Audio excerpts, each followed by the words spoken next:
শুভেচ্ছা জানাই। কক্সবাজারের পেকুর উপজেলায় ইসলামিক প্রোগ্রামে লাখো জনতার ভিড় ঠেলে স্টেজে উঠতে প্রায় ঘণ্টাখানেক সময় লেগেছিল মাওলানা মিজানুর রহমান আজহারের।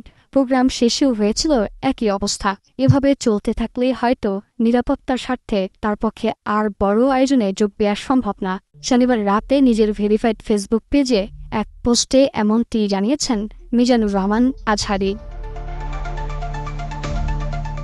তিনি লিখেছেন, আমি কোরআনের একজন নগণ্য ছাত্র, আপনাদের দ্বীনি ভাই। দয়া করে আমার প্রতি একটু ইহসান করুন। সবশেষ দেশে 2019 থেকে 2020 সালেও ক্রাউড সামলাতে গিয়ে একাধিকবার ইনজুরির শিকার হয়েছিলাম। এবারও একই রকম দুর্ঘটনার আশঙ্কা করছি। দয়া করে স্টেজে যাওয়ার পথে কিংবা ফেরার পথে মুসাফা করার জন্য বা ছবি তোলার জন্য ভিড় করবেন না। আলোচনা চলার সময় স্টেজের দুই পাশে দাঁড়িয়ে ধাক্কাধাক্কি ও বিশৃঙ্খলা সৃষ্টি করবেন না।